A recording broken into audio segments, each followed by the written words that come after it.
할렐루야.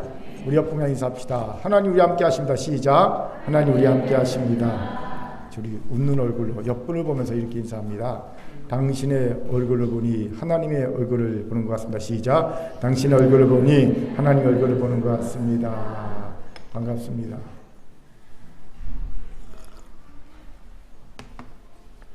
다 저를 주목해 주시기 바랍니다. 다 주목하면 말씀을 전하겠습니다.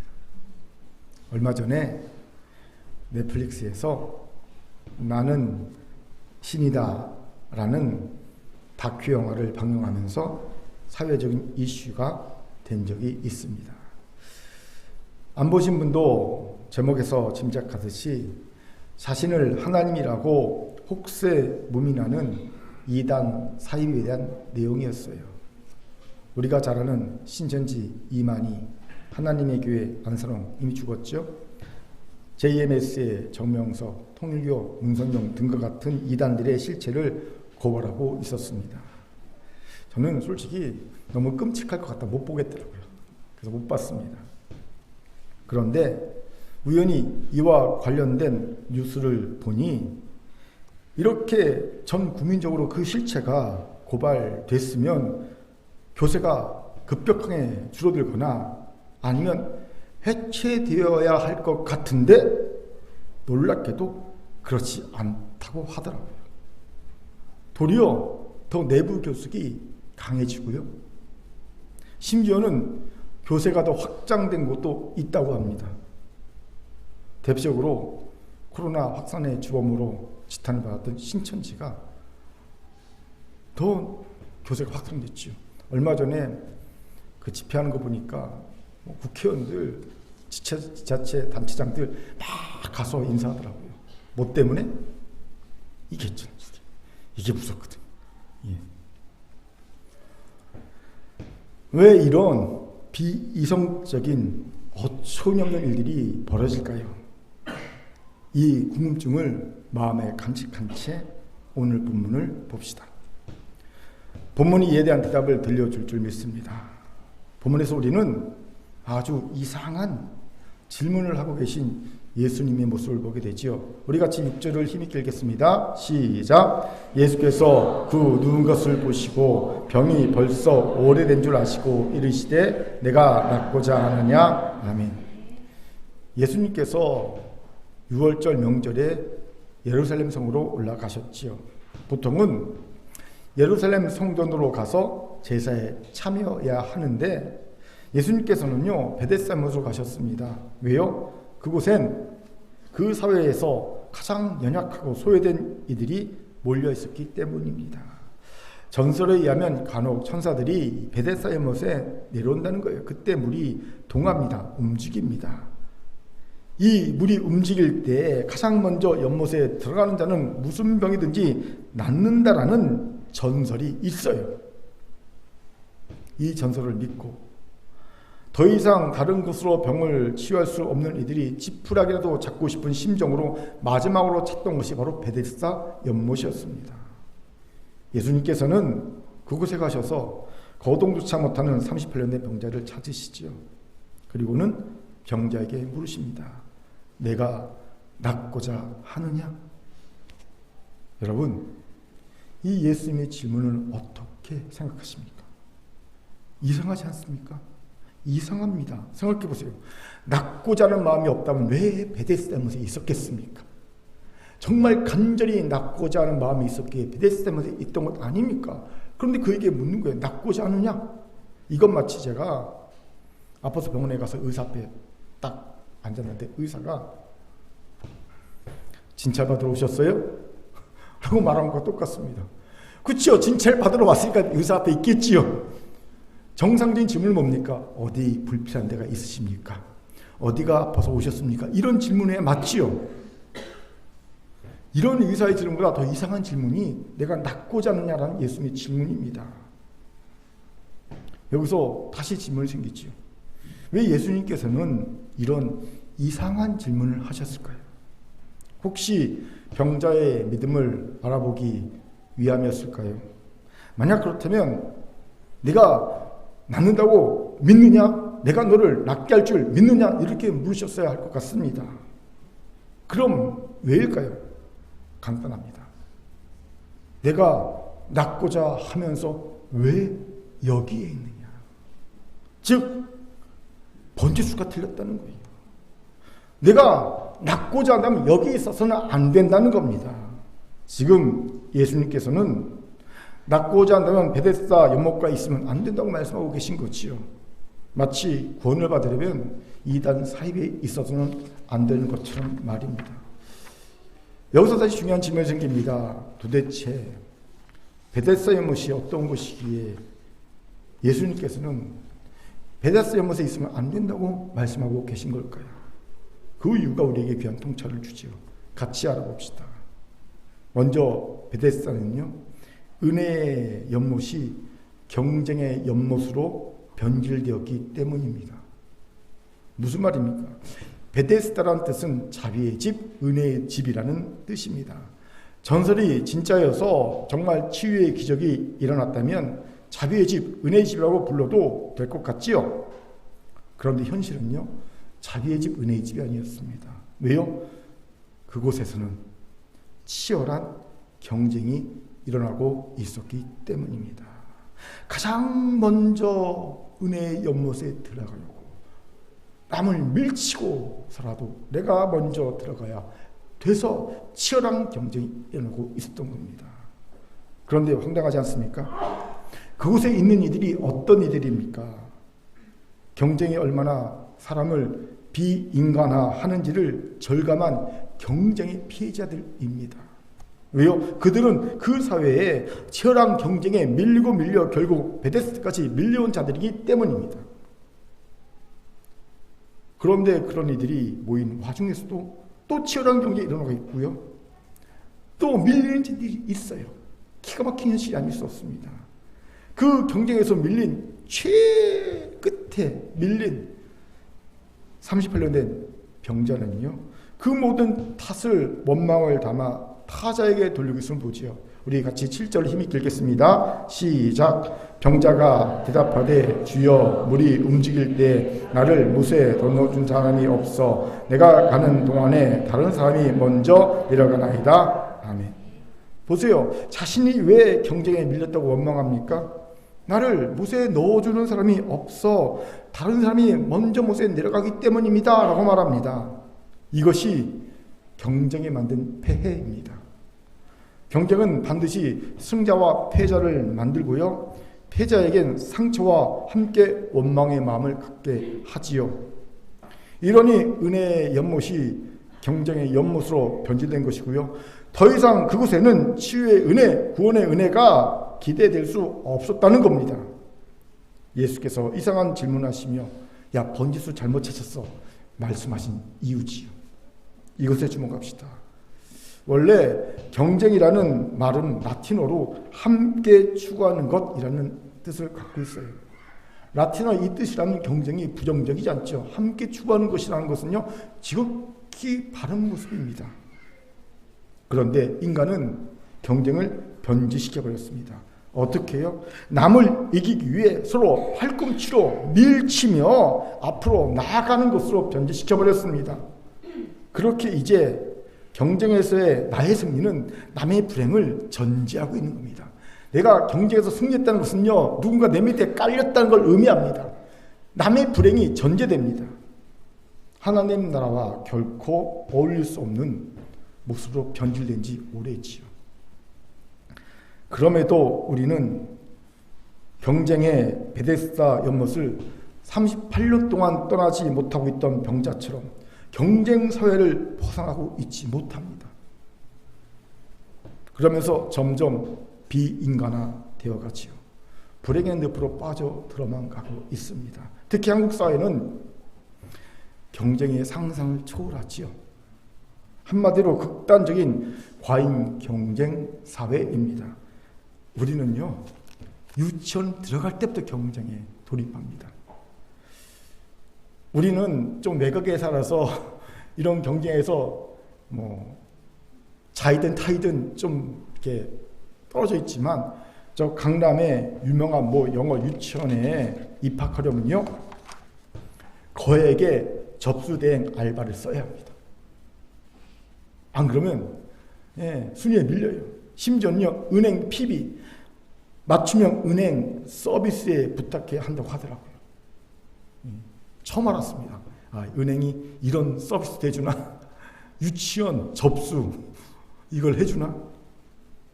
이렇게 유치원 때부터 시작된 경쟁은 평생 우리를 따라다닙니다. 괜히 사교육 열풍, 성형수술 열풍,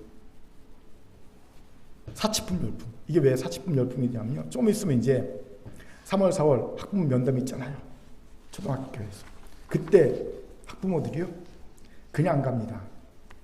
무슨 똥, 무슨 넬 이런 거 있지요. 사치품들 메고 갑니다. 왜? 우리의 기 안 주기로. 차도요, 다 좋은 차를 갖고 옵니다. 왜? 기 안 주기로. 제가 우연히 라디오에서 들었어요. 학부모님 딱 갔는데 이 엄마가 독일산 미니를 샀어요. 조그만 차. 근데 그게 비싸요. 최소 5천에서 7천만 원짜리입니다. 비싼 차입니다. 좋은 차를 타고 간 거예요. 그런데 아이는 모르잖아요. 와서 말합니다. 엄마, 우리 차가 제일 작아. 그러니까 아이가 상처받은 거예요. 그러니까 엄마가 그럼 무슨 차로 사줄까? 포르쉐. 와. 그래서 그 엄마가 포르쉐를 샀대요. 라디오 시청자 사연에서 나오더라고요. 아이 기 안 주기로. 이게 사치품 열풍입니다. 입시 경쟁, 아니 전쟁이죠. 입시는 전쟁이죠. 취업 전쟁까지 나타나고 있는 것이 아니겠냐는 것이죠. 무한 경쟁 사회를 살고 있기 때문에. 이것이 다 과잉 경쟁 사회가 낳은 배단들입니다. 이런 한국인들이 행복할 수 있겠습니까? 행복할 수 없죠. 과잉 경쟁은요, 극소수의 존경받을 사람과 대다수의 무시해도 좋을 사람으로 사람을 구분짓기 때문입니다. 또 그곳에서는 결국 승자나 패자나 불행해질 수밖에 없습니다. 강도수 교수가 쓴 팔꿈치 사회에서 강 교수는요, 경쟁의 원리를 날카롭게 분석하면서 경쟁에서 누구도 영원한 승자가 될 수 없다라는 사실을 지적합니다. 맞습니다. 경쟁 사회에서는 오늘의 승자라고 내일의 승자가 될 수 있다는 보장이 없지요. 미국이 왜 그렇게 중국을 견제하면서 자국의 이익만 생각하는 편협한 나라로 전락해버렸습니까? 예전에 미국은요, 대인배적인 성격이 있었어요. 어떤 정책을 필 때 전 세계의 경제를, 우방들의 것들을 이렇게 생각하면서 정책을 폈거든요. 근데 이제는 달라요. 철저하게 자국 중심입니다. 우방이 어떻게든 그거 신경 안 써요. 철저히 자국 중심의 정책을 펼치고 있거든요. 왜요? 오늘의 승자가 내일의 승자가 된다는 보장이기 때문입니다. 그렇게 지금 내일의 경쟁자로 보이는 중국 더 크기 전에 싹 밟아놓자 해갖고요, 지금 막 밟고 있는 것 아니겠습니까? 이것이 경쟁이 가진 비극입니다. 비인간화로 나아갈 수밖에 없다는 거지요. 그런데 어이없게도 교회마저도 경쟁에서 자유롭지 못합니다. 제가 16년 동안 개척교회를 해보니까 개척교회를 가장 어렵게 하는 존재는요, 세상 사람들이 아니라 대형교회더라고요. 일단 요즘 성도들은요, 대형교회를 선호합니다. 작은 교회, 개척교회 안 가려고 합니다. 부담돼서. 그리고 대형교회도요, 불신자들 전도해서 새신자 만들어서 교육해서 써먹기 너무 힘드니까 그냥 기존 성도들, 잘 훈련된 성도들 수평 이동해서 교인 만들려고 애를 씁니다. 그러니까 서로 경쟁자가 되는 거예요. 제가 예전에 주일날 아침에 교회를 나오려고 딱 하는데 강남의 대형교회 교회 버스가 3번에 와갖고 교인들 다 태워서 가더라고요. 순간 아니 강남에서 여기까지 뭐하러 교회 버스를 거서 사람을 데리고 갈까 그런 생각이 드는 거예요. 마음이 착잡하더라고요. 아니 여기까지 굳이 여기까지 왜 차를 보내서 라는 마음이 들었어요. 여러분 시골 가면 더 심합니다. 저 대전에서 이렇게 떨어져 있는 시골에서 목회하는 분이 그러더라고요. 대전에 있는 큰 교회가 그냥 버스를 시골 구석구석을 보내갖고 성도들 싹 쓸어간다. 할머니 할아버지까지. 목회하기 너무 힘들다고 그러더라고요. 물론 저도 이 부분에서 완전히 자유롭지 못합니다. 생각해봤어요. 만약 3층에 새 교회가 들어오면 내가 기뻐할까? 싫어할까? 분명 나는 동역자 왔다고 좋아하는 게 아니라 경쟁자 생겼다고 짜증낼 것 같아요. 저도 자유롭지 못할 것 같습니다. 여기서 중요한 질문이 생기지요. 어떻게 하면 이 경쟁의 베데스다를 떠날 수 있을까요? 속세를 떠나면 됩니까? 제가 보니까 속세를 떠난 분들도 절에 주지자리를 놓고 이판사판 싸우더라고요. 안 돼요. 속세 떠난다고. 그럼 어찌해야 합니까? 이 부분에서 좀 전에 소개한 팔꿈치 사회가 귀한 통찰을 줍니다. 저자인 강수월 교수는요, 경쟁은 필연이 아니라 자본의 필요로 만들어졌다라고 경쟁사회의 불편한 진실을 간파해 주고 있습니다. 다시 한번요, 경쟁은 필연, 쉽게 말하면 수요와 공급의 불일치. 수요는 많은데 공급이 적기 때문에 어찌어서시 필연적으로 생기는 것이 경쟁이 아니라 실상은 자본의 필요로 만들어졌다. 자본이 더 많은 자본을 얻기 위해서 만들어졌다고 얘기합니다. 쉽게 설명하면 우리는 거대한 자본을 가진 이들의 꼭두각시가 되어 그들에게 더 많은 부를 가져다 주기 위해 피 터지게 경쟁하고 있다는 거예요. 예를 들어 줄까요? 우리는 유치원 때부터 피 터지게 경쟁합니다. 그리고 경쟁에서 이깁니다. 그리고 서울대에 입학합니다. 서울대 간 친구들은요, 사실 유치원 때부터요, 전교 1등 놓치지 않는 친구들만 갑니다. 대단한 곳이에요, 사실은요. 서울대 갑니다. 서울대에서 또 열심히 공부해서 우수한 성적으로 졸업합니다. 그리고 남들이 다 선망하는 대기업에 딱 입사해갖고요, 남들보다 몇 배 더 많은 연봉을 받으며 경쟁에서 승리한 자의 삶을 삽니다. 그런 삶이 있다고 칩시다. 너무나 동떨어집니까? 그냥 그런 사람이 있다고 칩시다. 그런데 이런 모든 노력과 경쟁에서의 승리가 실상은 대기업 오너 일가 그리고 자본주의 정점에 있는 그 소수의 사람들의 부를 축적해 주기 위한 과정을 꾸인하는 거예요. 그들의 입장에서는 부스러기 연봉에 만족하면서 연봉 2억이야 3억이 해봤자 그들에게는 부스러기 연봉에 만족하면서 그들에게 더 많은 부를 쌓아주기 위해 우리는 유치원 때부터 그 30이 넘을 때까지 경기에서 이겨서 올라가서 그런 삶을 산다는 거예요. 사실은 이것이 경쟁이 가진 불편한 진실입니다. 그렇게 이 사실을 진정으로 깨달았다면 이제 그만 꼭두각시와 같은 삶을 거부해야 합니다. 어떻게 해요? 근본적인 해결책으로는요, 자본주의 체제를 바꿔야 하지만 이런 거대 담론을 이 시간에 말하는 건 불가능하고요. 지금 당장 우리가 할 수 있는 일이 무엇인가를 생각해 봐야 합니다. 무엇일까요? 간단합니다. 돈을 위해 일하지 않는 겁니다. 대신 가치를 위해 일하는 겁니다. 내가 회사를 다니자 칩시다. 돈을 벌기 위해 회사를 다니는 것이 아닙니다. 내 자아와 내 가치를 실현하기 위해 내가 사랑하는 이들을 섬기기 위해 회사를 다녀야 하는 겁니다. 그 결과로 돈은 그냥 따라오는 거예요. 이것이 가치를 위해 사는 삶입니다. 저는 이것이 우리가 자본주의 체제하에서 꼭두각시로 살지 않는 최소한의 저항이라고 생각합니다. 이런 면에서 우리 그리스도인이야말로 근본적으로 자본주의 체제의 꼭두각시가 될 수 없는 이들임을 보지요. 왜입니까? 우리는 오직 사나 죽으나 하나님의 영광을 위해 사는 존재이기 때문입니다. 그리스도인의 뜻이 뭡니까? 그리스도의 사람, 그리스도에게 속한 사람, 그리스도를 위해 사는 사람입니다. 이게 그리스도인입니다. 그렇기에 그리스도인과 교회가 자본주의 체제의 꼭두각시가 된다? 이건 있을 수 없는 일입니다. 이러니 초대교회에서 자본주의를 비우듯이 성도들이 자기의 재물을 자기 것이라 주장하지 않고 다 내놓고 함께 나누어 쓰는 유무상통 공동체의 모습을 보여준 것 아닙니까? 이 자본주의를 비우는 거거든요. 당연히 우리는 자본주의 휘둘리지 않으며 경쟁하지 않을 수 있어야 합니다. 아멘. 더불어 여러분, 경쟁에서 좀 벗어나려면 이제 그만 남과 비교하는 비교의식을 내려놓아야 합니다.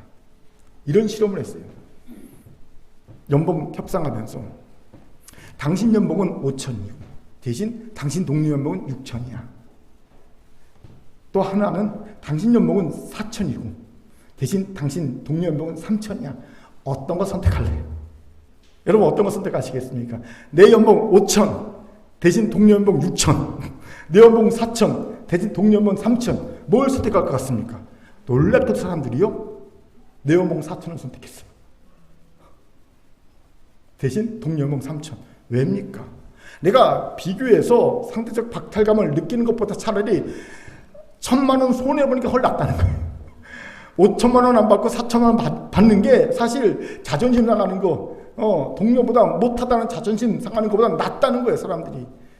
이게 우리의 인간의 모습입니다. 그런데 이거야말로 하등 쓸데없는 생각입니다. 여러분, 나는요, 나만의 길이 있어요. 그는요, 그만의 길이 있습니다. 그와 나는 생김새 다릅니다. 성격 다릅니다. 은사 다릅니다. 삶의 궤적이 다릅니다. 다른 존재입니다.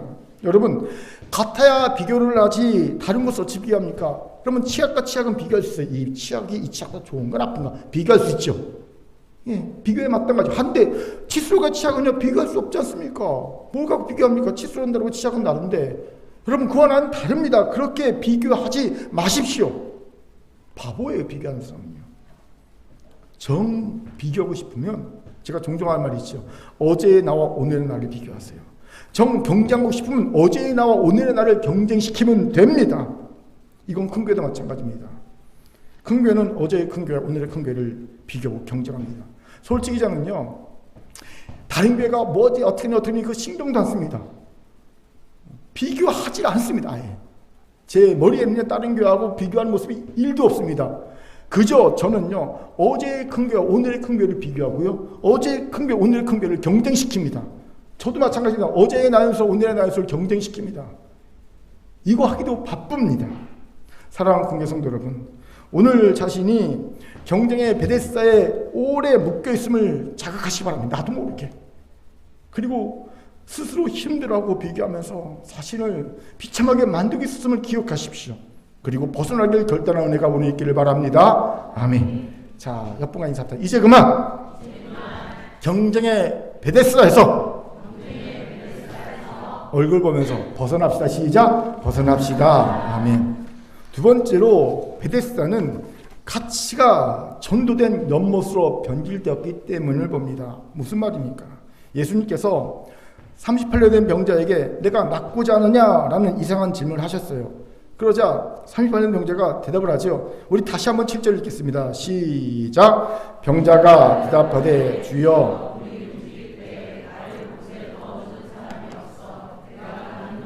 다른 사람이 먼저 내려가나이다. 아멘. 대답이 이상합니다. 내가 낫고자 하냐 물으시면 예 주님 내가 낫고자 합니다. 나를 치유하여 주소서. 아니면 네 주님 낫고자 합니다. 나를 물에 넣어 주소서. 뭐 이런 대답을 해야 질문에 맞는 대답 같습니다. 그런데 병자는 엉뚱한 대답을 하죠. 자신을 못에 넣어줄 자가 없다고 원망합니다. 한탄합니다. 질문생입니다. 왜 이런 엉뚱한 대답을 했을까요? 중요한 이유가 있어요.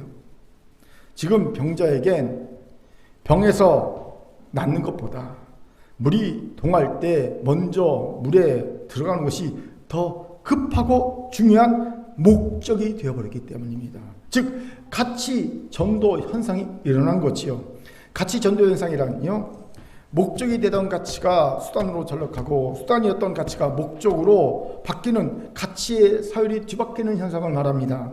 쉬운 예로 처음에는 행복이라는 가치를 위해서 돈을 벌었는데 나중에는 돈이라는 가치를 위해서 행복을 미루거나 포기하는 겁니다. 가치 전도 현상이죠. 그런데 사람은요, 하나의 문제에 심각하게 매달리다 보면 놀랍게도 자신도 모르는 사이에 가치 전도 현상이 일어나기 마련입니다.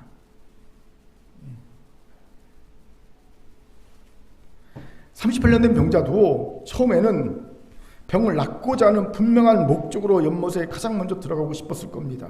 그런데 계속 경쟁에 밀리면서 연못에 들어가지 못하고 있는 거예요. 1년, 2년, 10년, 20년, 어쩌면 38년 동안 그럴 수 있었는지 모릅니다. 이런 일이 오랫동안 반복되면서 점점 그에겐 연못에 가장 먼저 들어가는 것이 지상 최대의 과제처럼 부각되었을 겁니다. 결국 그는 병이 낫는 것보다 일단 연못에 들어가는 것이 우선인 거예요. 병이 낫는 건 그 차후의 문제고 일단 연못에 들어가야 되는 거예요. 본인은 자각하지 못했지만 말이죠. 저희 신대원 입학 때 제가 광나루 장신을 하는데 정말 입시 경쟁률이요 전 세계 1위였거든요. 그러다 보니까 7수 8수도 있었어요. 신대원은. 그때 한 7수 정도 되잖아요. 그러면 처음에는 주님의 부심 때문에 신대원 가려고 하던 친구들이 이제는 목표가 바뀝니다. 일단 신대원 들어가는 거. 그게 목표가 되는 거예요. 하도 떨어지다 보니까 나중에는 무조건 주님의 부심 그게 중요하지 않아. 일단 뭐 어떻게 하든지 저 학교에 들어가야 돼. 바뀌더라는 거죠. 가치의 정도. 현상이 일어났던 겁니다. 오늘 38년 된 병자가 그랬다는 겁니다. 그렇기에 그는 낫고자 하느냐라는 질문에 아무도 자기를 물에 넣어준 이가 없다고 원마가 한탄의 말을 했으면 봅니다. 그런데 38년 된 병자만이 아니라 오늘날 많은 이들이 가치가 전도된 채 살아갑니다. 물론 자기는 자각하지 못하고 살지요. 어제 시진핑 중국 국가주석이 인민대회 기조연설에서 대만과의 통일을 위해서는 무력을 포기 못한다는 이야기를 했다는 기사를 봤어요. 저는 이것이 가치 전도의 한 예라고 생각이 들었습니다. 왜 대만과 통일을 해야 합니까? 중국이? 중국 인민들의 행복과 안전을 위해서입니다. 그런데 전쟁을 하면 어찌 됩니까? 중국 인민들이 죽고 불행해집니다. 행복이 사라지지요. 그런데 왜 전쟁을 불사하겠다고 합니까? 통일이라는 가치가 중국 인민의 행복과 안전보다 우선순위에 올라와 버렸기 때문입니다. 이게 가치 전도지요. 원래는 중국 인민들의 행복과 안전을 위해서 통일을 해야 되는데 자꾸 통일을 강조하다 보니까 통일이 이게 우선순위가 되어버리니까 통일을 위해서라면 전쟁도 불사하게 되어버리는 거지요. 그렇게 이 기사가 이런 말 하더라고요. 대만과의 통일을 위해 무력을 포기 못해가 아니라 설득을 포기 못해가 돼야 된다. 그렇지요. 무력을 포기 못해가 아니라 설득을 포기 못해. 대만을 설득하는 걸 포기 못하라고 말해야 맞다는 겁니다. 그런데 이건 중국의 문제만이 아닙니다. 우리나라도 마찬가지죠. 왜 현 정부가 일본에게 굴욕적인 자세를 취하고 있습니까? 일본에게 굴욕적인 자세를 취하고 있는 것은요, 기존의 강제 노동 배상 문제나 후쿠시마 원전 오염수 방치 문제나 해산물 수입 문제만이 아닙니다. 일본은 멍게를 안 먹는데요, 일본 사람들은요. 그래서 일본에서 나오는 멍게는 전량 한국에 수출한다고 하더라고요. 근데 못했잖아요. 그래서 이걸 막 밀어붙이고 있죠. 이 문제만이 아닌 거예요. 어제 알았는데요. 코로나로 아이들 수업이 확 줄었잖아요. 그러면서 원래 독도 교육이 10시간으로 배정돼 있었어요. 그런데 코로나로 수업이 확 줄어드니까, 수업 일수가 줄어드니까 독도 교육이 1시간으로 줄었었어요. 한국에서. 그렇거든요. 근데 이제 정상화 됐잖아요, 수업이. 그럼 나머지가 다 정상화되어 있거든요. 근데 딱 독도 수업 시간만 정상화 안 됐어요. 대신 어떻게 바뀌었냐면요. 1시간 이상으로 바뀌었어요. 왜 10시간으로 다시 회복 못 시키는지 아세요? 일본이 싫어하니까. 이뿐 아닙니다. 올해 들어 반도체 소부장 기업, 소재 부품 장비, 반도체 소부장 기업들에게 주던 정부 지원을요, 대폭 삭감했잖아요. 그리고 용인에 반도체 소부장 기업들이 많은데 거기에 일본의 반도체 소부장 기업들을 대거 유치한다고 발표했습니다. 그래서 지금 용인에 있는 한국의 반도체 소부장 기업들이 난리가 났어요. 아우성입니다. 기껏 어렵게 힘들게 3년 동안 국산화 기술 했는데 다시 기술 속국으로 왜 전락시키려고 하느냐 하고 아우성입니다. 여러분, 왜 이렇게 현 정부가 일본의 이익만 대변하고 있는지 아십니까? 가치 전도예요. 가치 전도. 북한의 핵위협, 실존하는 위협이지는 이 핵위협에 대응하고요, 동북아 안정을 위해서는 일본과 화해해야 한다라는 가치가 있어요. 현 정부에. 이거에 목매다 보니까 정작 중요한 국가의 주권을 지키고 민족의 정기를 살리며 국민의 생명과 안전을 지켜야 한다는 더 중요한 가치가 도외시된 겁니다. 이게 바뀌어버린 거예요. 정치 이야기만 했지만 지금 한국 사회는 심각한 가치 전도 현상에 시달리고 있습니다. 여러분, 돈 몇 푼에 사람해지고요. 돈 때문에 부모 자식 간에 갈라지고 형제 남매 간에 갈라지고요. 갈불이 나고요. 성공을 위해서 신의를 저버리는 일들이 비일비재하게 일어나고 있지 않습니까? 가치전도 현상이 심각하지요. 그런데 안타깝게도 교회도 예외는 아닙니다. 제가 목회자 될 때 어르신들한테, 선배 목사님들 들었던 말이 있어요. 꽝 잡는 게 매야. 무슨 말이냐면요, 무슨 수를 듣든지 교회를 부흥시키는 사람이 훌륭한 목회자라는 겁니다. 저는 진짜 그런 줄 알았어요. 그래갖고요, 좀 열심히 교회를 부흥시켰습니다. 근데 교회가 부흥되더라고요. 막 나쁜 목회자가 교회를 잘 부흥시켜요. 승질 들어오면요, 교회가 잘 부흥합니다. 부흥이 됐어요. 그런데 어느 날 보니까 제 영혼이 피폐해져 있더라고요. 우울증이 온 거예요. 목회자가 심각한 우울증으로 죽을 것 같아요. 그때 하나님이 깨달음을 주셨습니다. 잘못됐다. 가치가 전도됐다. 깊은 깨달음을 주셨던 적이 있습니다. 그래서 제가 큰 교회를 개척한 뒤에 종종 하는 말이 있어요. 큰 교회는 순종하다가 문을 닫을 수 있습니다. 하지만 순종하다가 문을 닫는다면 큰 교회는 실패한 것이나 성공한 겁니다. 반면 불순종해도 큰 교회는 성장할 수 있습니다. 하지만 그 성장은 실패입니다. 우리 큰 교회는 성공한 교회가 되길 원합니다. 제가 종종 했던 말이 있어요. 여러분, 우리가 주의 뜻대로 100% 순종하다, 열심히 순종하다 교회 문 닫을 수 있어요. 얼마든지 그럴 수 있어요. 하지만 그거는 실패가 아닙니다. 성공입니다. 제가 종종 한 말 기억나실 겁니다. 그런데 예전에 저처럼 가치가 전도된 성도와 교회가 많습니다.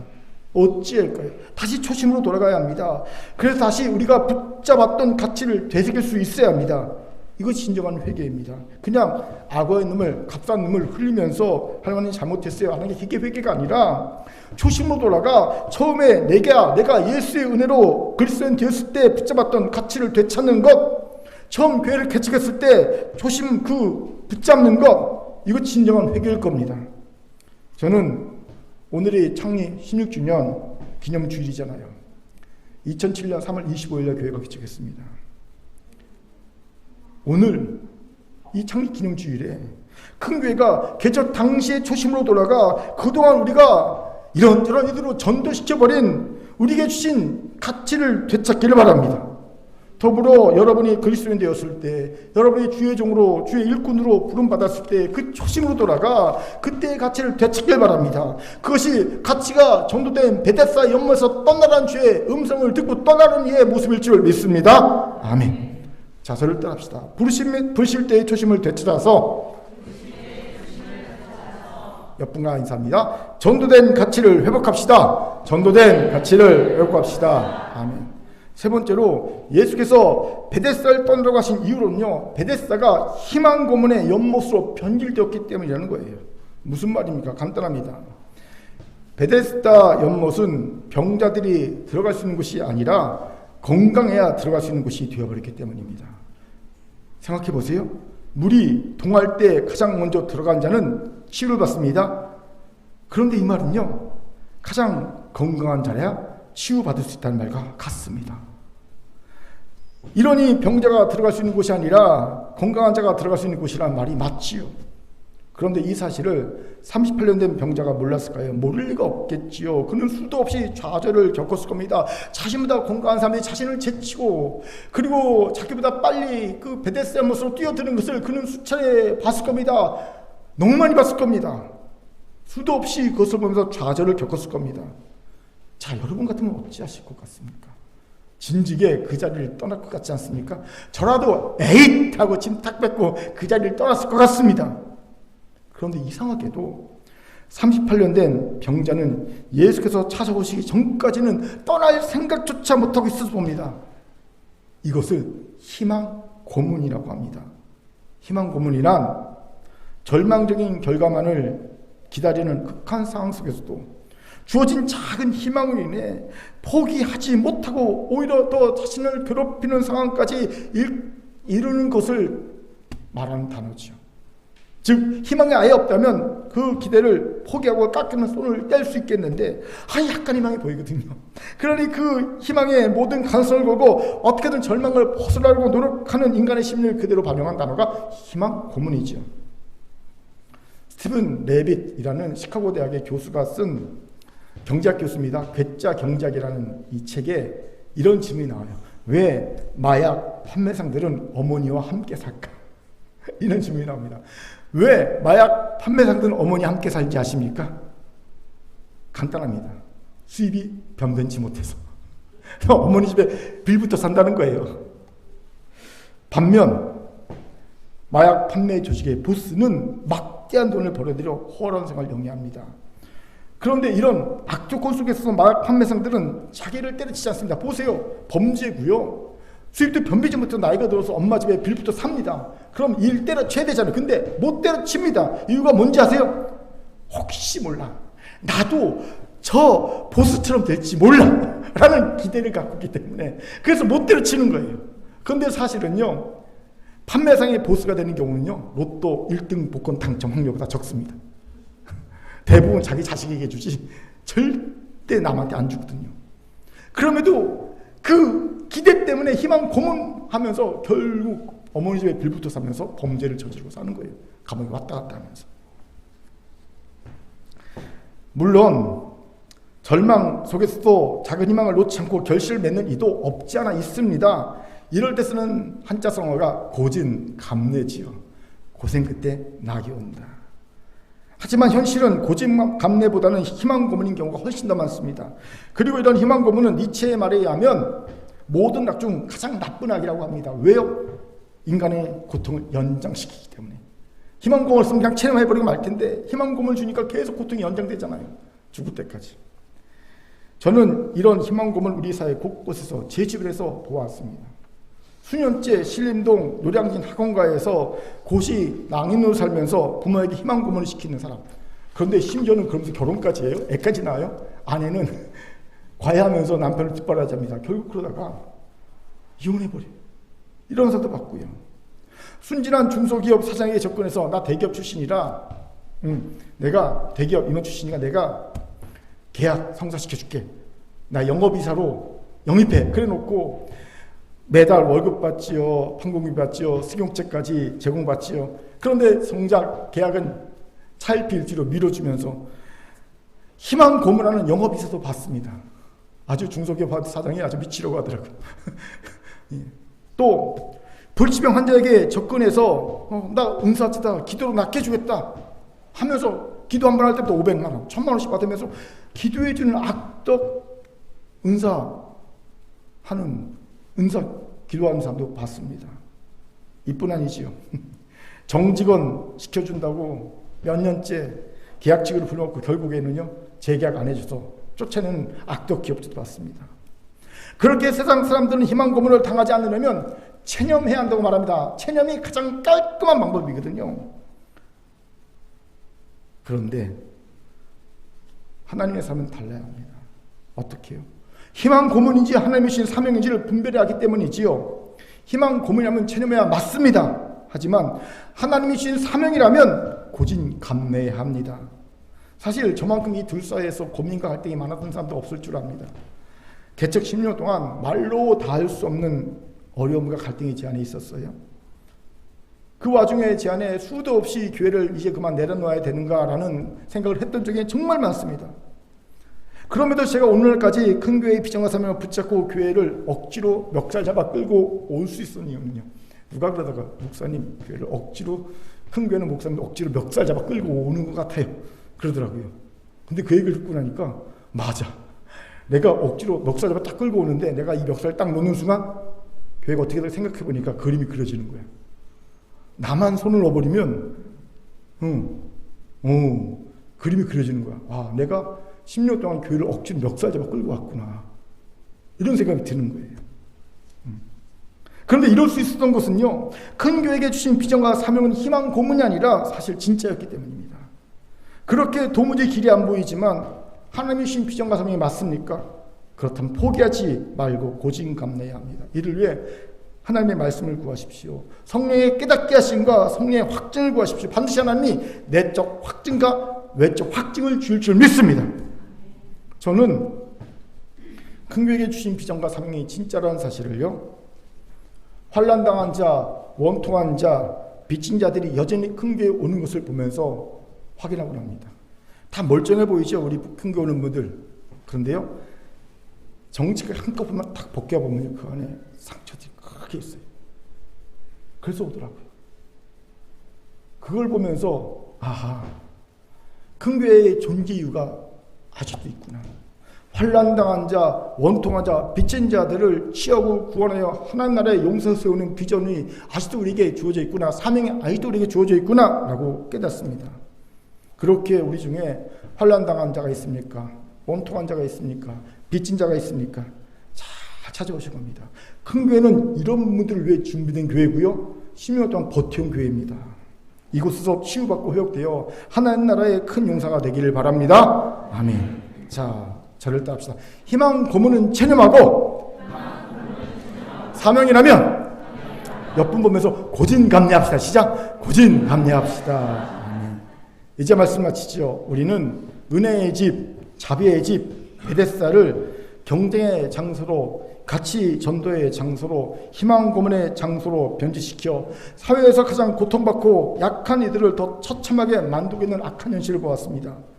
그렇게 예수님께서는 예루살렘 성전에서 진행되고 있는 화려한 그 제사에 참여하지 않으시고 베데스다 연못으로 가셨던 겁니다. 그리고 그곳에서 가장 처참한 상황에 몰려있던 38년 된 병자에게 찾아가 물으신 겁니다. 내가 낫고자 하느냐? 내가 진정 낫고자 한다면 여기 있으면 안 된다. 여기에는 너를 낫게 할 수 있는 곳이 못 된다 라고 말씀하신 겁니다.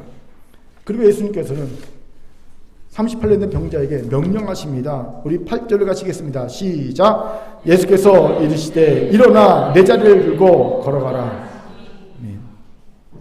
흥미롭게 예수님께서는 내가 너를 물에 넣어주겠다 말씀하지 않으셨어요. 대신 내 자리를 들고 걸어가라 말씀하셨습니다. 더 이상 베데스다는 은혜의 집도 자비의 집도 아니라는 말씀입니다. 그렇게 베데스다에 집착하는 것은 경쟁 속에 자신을 쳐놓고 비인간화되는 것이고요, 삶의 가치가 전도된 채 살아가는 어리석은 일이며 희망검으로 자신을 끊임없이 괴롭히는 자기 학대일 뿐이라는 겁니다. 여기에서 서두에서 던졌던 질문, 이단에 빠진 이들이 왜 이단을 못 벗어나는지에 대한 답을 찾게 되죠. 그들은 베데스다 연못에 30년 된 병자라는 거예요. 예, 아닌 줄 알지만 대안이 없어요. 그래서 변이된 그 베데스다에서 있어야 되는 거예요. 그래서 있는 거예요. 갈 데가 없어서. 한마디로 어리석고 불쌍한 이들이죠. 그런데 이것을 아는 우리가 베데스다에 머물러서야 되겠습니까? 결코 안 된 일이죠. 그럼 어찌해야 합니까? 우리로서는 답이 없습니다. 그렇게 예수님께 직접 찾아오신 겁니다. 마찬가지로 오늘 예수님께서 우리를 직접 찾아오셨습니다. 지금 여기에 우리 예수님께서 계십니다. 아멘. 그리고 여러분에게 말씀하십니다. 일어나 내 자리를 들고 걸어가라. 우리도 38년 된 병자처럼 일어나게 될 줄 믿습니다. 아멘. 이때 38년 된 병자는 어떤 느낌이 들었을까요? 먼저 놀랐을 겁니다. 일어서게 되니까 감격했을 겁니다. 감사했을 겁니다. 하지만 그런 감정도 들었을까요? 아닐 겁니다. 또한 억울한 감정도 들었을 겁니다. 왜요? 치유도 해주지 못하는 베데스다 연못에 묶여 오랫동안 고통을 겪으며 살아왔기 때문입니다. 무려 38년 동안 내가 왜 이까짓 곳에 묶여 있었지? 하는 생각이 들지 않겠습니까? 경쟁에 치여 원망과 자책했던 삶, 가치가 전도된 삶, 희망 검으로서를 갉아먹고 있던 삶, 이걸 생각하지 않았겠냐는 겁니다. 아마 모르긴 몰라도 38년 된 병자는요, 지난 세월에 대한 환멸, 분함, 원통함이라는 또 다른 감정을 느꼈을 것 같습니다. 그리고 이건 예수님께서 원하셨던 감정이기도 합니다. 왜요? 그래야 다시는 베데스다 연못에 제3의 베데스다 연못에 묶이지 않을 수 있기 때문입니다. 사랑하는 큰교회 성도 여러분, 오늘 예수님께서는 여러분을 오랫동안 묶고 있던 베데스다 연못에서 여러분을 자유케 해주길 원하십니다. 비인간적인 경쟁에 묶이면서 가치가 전도된 어리석고 불행한 삶에서 희망고문으로 자신을 괴롭히는 불쌍한 삶에서 여러분이 자유하게 되기를 원하십니다. 이를 위해 오늘 여러분이 명하셨습니다. 일어나 내 자리를 들고 걸어가라. 이 명령을 믿음으로 받아들이세요. 그리고 예수께 대한 감격과 감사를 가지고 베데스다를 떠났어요. 그리고 이제는 하나님 품으로 들어오세요. 그의 일원이 되시기 바랍니다. 오늘 본문에 이 병자는요, 고침받은 데 어디 간지 아세요? 성전에 갑니다. 제사를 드립니다.